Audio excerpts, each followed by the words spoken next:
اور جس طرح سر آپ نے فرمایا کہ ڈائبیٹک کو ایک شوگر کے مریض کو کیل چبھ جاتی ہے اور اسے احساس بھی نہیں ہوتا درد کا، تو اس طرح سے وہ اگنورڈ رہے گا اور وہ پھر ظاہری بات ہے اس کا ٹریٹمنٹ بھی نہیں کروائے گا، وہاں پر انفیکشن بھی ہوگی، اگین سیپسس ہو سکتا ہے، ایپسس ہو سکتا ہے. تو یہ ایمپوٹیشن کا سر تھوڑا سا ایلیبریٹ کر دیجیے گا کہ ایمپوٹیشن کی ضرورت کس سٹیج کے اوپر آ کر ہمیں پڑ جاتی ہے؟ اس میں ایک تو بیکاز کہ وہ ڈسیبلٹی تو ہو جاتی ہے نا سر. بالکل absolutely. So the best treatment is prevention obviously. سو اگر کسی کو شوگر ہے اور وہ کنٹرول نہیں ہے تو دا چانسز کہ اس کو نیوروپیتھی ہوگی وہ بہت ہائی ہے. اور اگر نیوروپیتھی ہوگی تو بلڈ ویسلز افیکٹ ہوں گے، تو اگر انجری ہوگی اس کا پتہ نہیں لگے گا تو وہ السر بنے گا، اور جب السر بنے گا تو پھر السر کے لیے سیپسس ہے. انفارچونیٹلی ہمارا سیٹ اپ ایسا ہے کہ ہمارے پاس مریض بہت لیٹ آتے ہیں. ہمارے ٹرشری لیول کے ہاسپٹلس پہ، ٹیچنگ ہاسپٹلس میں لوگ بہت لیٹ آتے ہیں، تب تک بات بہت بڑھ چکی ہوتی ہے. تو جب وہ گینگرین ہو جاتا ہے، جس کو کالا پن کہتے ہیں، جب کالا ہو جاتا ہے تو اس کا بلڈ سپلائی بھی کمپرومائز ہو جاتی ہے، نرو بھی خراب ہو گئی، ہڈی تک پہنچ جاتا ہے، اور پھر انفارچونیٹلی اس کی ٹریٹمنٹ ایمپوٹیشن ہی ہوتی ہے، یعنی کاٹنا ہی ہوتا ہے. کیونکہ پھر اس کی سیپسس ساری باڈی میں اگر چلی جائے تو پھر کڈنی بھی فیل ہو سکتی ہیں، پھر ہارٹ کا فیلئر بھی ہو سکتا ہے. وہ سب ایک کیسکیڈ ہے. اسی طرح سو نیوروپیتھی آپ اس اندازے سے بھی لے لیں کہ اگر نیوروپیتھی پاؤں میں ہو تو یہ ہوتا ہے، کڈنی میں ہو تو بلڈ فلو افیکٹ ہوتا ہے، ہارٹ میں ہو تو ہارٹ اٹیک ہوگا، درد نہیں ہوگا، پین لیس ہوگا. اور ان کا عام طور پہ پہلا جو سمٹم ہوتا ہے وہ یہ ہوتا ہے کہ ہمارا سانس پھول رہا ہے، اور that is the only symptoms. تو یہ بھی ایک نیوروپیتھی کی ایک فارم ہے، بیکاز ان کے ہارٹ کی رگیں بھی افیکٹ ہو چکی ہیں. So it's a very cascade, and I think جو ٹریٹنگ فزیشین ہے he has to be very alert کہ وہ چھوٹے سے سمٹم کو پکڑ کے اور اس پہ آگے انویسٹیگیٹ کر کے پتہ لگائے کہ کیا کہیں اس کو ہارٹ کا پرابلم تو نہیں ہے. اور ہارٹ کے پرابلم، نیوروپیتھیز اور ہارٹ کے پرابلم تو بہت پریویلنٹ ہے ڈائبٹیز میں. میں نے ویسٹ میں بھی کام کیا ہے.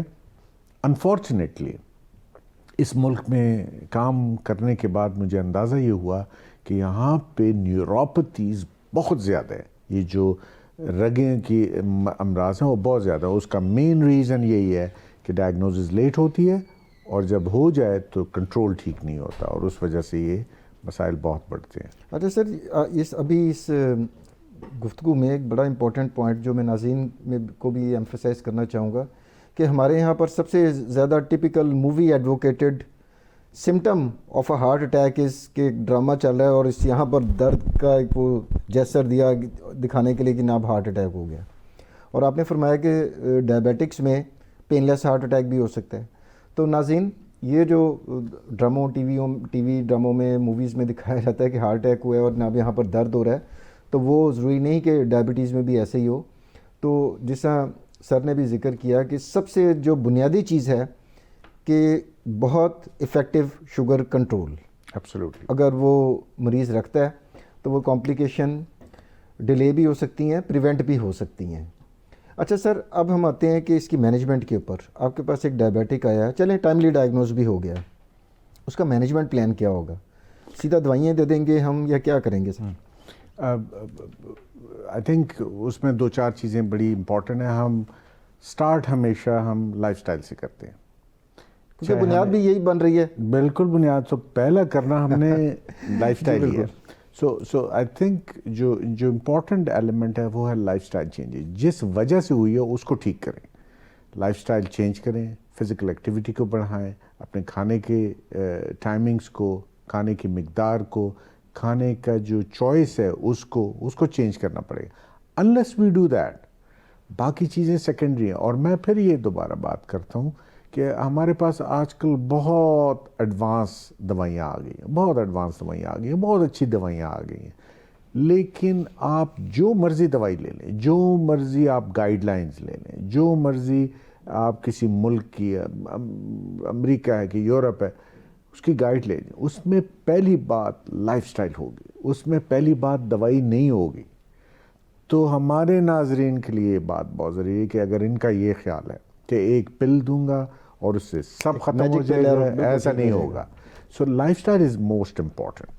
دوسری امپورٹنٹ بات جو میں یہ کہتا ہوں وہ ہے نالج آف ڈائبٹیز. تو I am really congratulate you کہ آپ لوگوں نے اس ٹاپک کا انتخاب کیا. اس کے ذریعے ہم نالج ڈلیور کر رہے ہیں. تو جو ڈائبیٹک ہے اس کو ایک تو لائف اسٹائل چینج کر, دوسرا اس کو نالج دینی ہے کہ بھائی تمہارے مسائل کیا ہوں گے, what problems you can end up with, آپ کو کیا کیا ہو سکتا ہے. تو knowledge of diabetes is another pillar. The third pillar is of course treatment, جس میں دوائیاں ہیں, جس میں کچھ اورل ڈرگز ہیں, اور پھر چوتھا ہے مانیٹرنگ. تو ہم بہت مختلف قسم دوائیاں دیتے ہیں, جیسے کہ ٹائپ 2 میں میں نے کہا ریزسٹنس ہے تو ریزسٹنس کی دوائیاں دیں گے. لیکن الٹیمیٹلی یہ ایک مت ہے جو کہ میں یہیں پہ کلیئر کر لوں, شاید آپ کے ذہن میں سوال ہو بعد میں, اس کو ادھر ہی کلیئر کر لوں کہ یار میں تو ٹائپ 2 ہوں, مجھے کیوں انسولین دے رہے ہیں. وہ اس لیے کہ جیسے انسان کی ایج ہوتی ہے, اس کا بدن کمزور ہوتا ہے, اس کے بال سفید ہوتے ہیں, اس کی نظر کمزور ہوتی ہے, اسی طرح لبلبہ بھی کمزور ہو جاتا ہے. تو جو انسولین وہ کل مثال کے طور پہ میں کہہ رہا ہوں 1 لیٹر بنا رہا تھا, ہو سکتا ہے اب آدھا لیٹر بنا رہا ہو, پھر 250 ml بنا رہا ہو, تو انسولین کی کمی ہو جاتی ہے. تو ٹائپ 2 کو بھی بعض ٹائم انسولین کی ضرورت ہوتی ہے. تو اس میں مریض کا قصور نہیں ہے, ڈاکٹر کا قصور نہیں ہے. دس از اے پروگریسو ڈیزیز, اور اس پروگریسو ڈیزیز میں یہ ضرورت پڑ سکتی ہے. تو یہ تو ایک ایلیمنٹ ہے, life style, knowledge, treatment with drugs یا انسولین اور مانیٹرنگ. لیکن 2-4 چیزیں اور بڑی امپورٹنٹ ہیں کہ ڈائبٹیز کی مینجمنٹ صرف شوگر کی یا گلوکوز کی کنٹرول نہیں ہوتی, اس میں کچھ اور چیزیں بھی آتی ہیں, جس میں بلڈ پریشر مانیٹرنگ بہت امپورٹنٹ ہے, جس میں کولیسٹرول کی مینجمنٹ بہت امپورٹنٹ ہے, جو کہ پارٹ اینڈ پارسل ہے. اور اگر وہ اسموکنگ کرتے ہیں تو اسموکنگ کا کوئٹ کرنا بہت ضروری ہے, اسموکنگ کو چھوڑنا. اور بعض ٹائم ہم anti lipids, anti platelet drugs بھی دیتے ہیں جو کہ ہارٹ کو پریونٹ کرتے ہیں. تو صرف ڈائبٹیز کنٹرول نہیں ہوتا, اس میں بلڈ پریشر, کولیسٹرول, اسموکنگ کے سیسیشن, اور پھر بعض ٹائم اینٹی پلیٹلیٹ ڈرگز بھی دینی پڑتی ہیں. تو یہ ایک پورا کمپریہنسو مینجمنٹ پلان ہوتا ہے. بالکل. تو بعض دفعہ آپ ہی کے پروگرام کی طرف سے آئی ایم سو گلیڈ کہ آپ نے یہ انیشیٹو لیا کہ یہ وہ بعض دفعہ کہتے ہیں جی لیکن مجھے تو بلڈ پریشر نہیں ہے, مجھے کیوں دوائی دے. اب بلڈ پریشر کا جو کٹ آفس ہے وہ ڈائبیٹکس کے لیے بہت اسٹرکٹ ہے, ایگزیکٹلی کم ہے. تو اگر اس کا تھوڑا سا بھی سسٹولک بڑھا تھا ہمیں دینا پڑتا ہے, ایک تو بلڈ پریشر کے لیے, دوسرا کڈنی کو پروٹیکٹ کرنے کے لیے, تو وہ ہمیں دینا پڑتا ہے. اسی طرح کولیسٹرول کا لیول, وہ کہتے ہیں مجھے تو جی کوئی مسئلہ نہیں ہے, لیکن وہ cholesterol is detrimental for the diabetic, اس لیے ہمیں اس کی دوائی دینی پڑتی ہے. تو بعض دفعہ مریض یہ دوائیاں چھوڑ دیتے ہیں اور اس کی وجہ سے پھر مسائل پیدا ہوتے ہیں. اچھا سر, اب ہم پروگرام کے اختتام کی طرف جا رہے ہیں, اور ذیابیطس چونکہ ہمارا موضوع گفتگو تھا, تو میں چاہوں گا کہ ٹیک ہوم میسج آپ ہمارے عوام الناس کو, ویورز کو, پبلک کو کیا دینا چاہیں گے اس کے اوپر سر؟ بہت شکریہ. آئی تھنک سب سے پہلی بات تو یہ ہے کہ ڈائبٹیز, میں عام طور پہ یہ کہنا چاہوں گا ایک اچھی نیوز کے ساتھ, وہ یہ ہے کہ میرے خیال میں ذیابیطس کے لوگ زیادہ لمبی عمر زندہ رہتے ہیں. وہ اس لیے رہتے ہیں کہ اگر وہ اپنے لائف سٹائل کو چینج کر دیں, جو پرفیکٹ لائف سٹائل ہے, جو لائف سٹائل ہم چاہتے ہیں کہ ہر ایک انسان اپنائے, اگر وہ اپنائیں تو ان کی لائف لمبی ہوگی. تو دیٹس اے پازیٹیو نوٹ. تو امپورٹنٹ بات یہ ہے کہ ڈائبیٹک کے لیے کہ آپ نے نالج آف ڈائبٹیز رکھنا ہے. آپ کو اگر پتہ ہے کہ آپ کو ڈائبٹیز ہو گئی ہے تو اس کو کنٹرول لائف سٹائل سے کرنا ہے, اینڈ لائف سٹائل سے اوپر کوئی چیز نہیں ہے. اس کے بعد اگر آپ کو کوئی دوائی تشخیص کی گئی ہے یا کوئی ٹریٹمنٹ دی گئی ہے تو اس کو مانیٹر کرنا, اس کو استعمال کرنا, اور اپنے ڈائبٹیز کے کنٹرول کے لیے گاہے بگاہے جو آپ کا ڈاکٹر ہے اس سے ملنا, تاکہ آپ کو پتہ ہو کہ آپ کی ڈائبٹیز کس سمت میں جا رہی ہے. اس کے لیے ریگولر ٹیسٹنگ اور لائف سٹائل اور دوائیاں سب امپورٹنٹ ہیں. اگر یہ ہو آپ میں تو دیر از نو ریزن, مجھے کوئی ایسی وجہ نظر نہیں آتی جس کی وجہ سے ڈائبیٹکس اپنی لائف کو مکمل طریقے سے جی نہیں سکتے. اسی طرح اگر آپ کو کوئی کمپلیکیشن ہو جائیں تو کمپلیکیشنز کا بھی علاج اگر ٹائم پہ کیا جائے, چاہے وہ ہارٹ کا پرابلم ہے, چاہے وہ کڈنی کا ہے, چاہے وہ رگوں کا پرابلم ہے, چاہے نیوروپیتھی ہے, آئی ڈیزیز ہے, یہ سب پریونٹیبل ہے، اور اگر آپ کی ڈائبٹیز کنٹرول ہو تو یو ول لیو لانگر اور آپ کمپلیکیشن فری بھی ہو سکتے ہیں. شکریہ. آخر میں ناظرین میں پروفیسر ڈاکٹر اے ایچ عامر کا تہہ دل سے مشکور ہوں کہ سر پشاور سے خصوصی طور پر اس پروگرام میں آپ لوگوں کو آگاہی دینے کے لیے تشریف لائے. امید کرتا ہوں کہ آج کی ایپیسوڈ آپ کو پسند آئی ہوگی. اگلے پروگرام تک کے لیے ڈاکٹر عامر کو اجازت دیجیے. اللہ حافظ.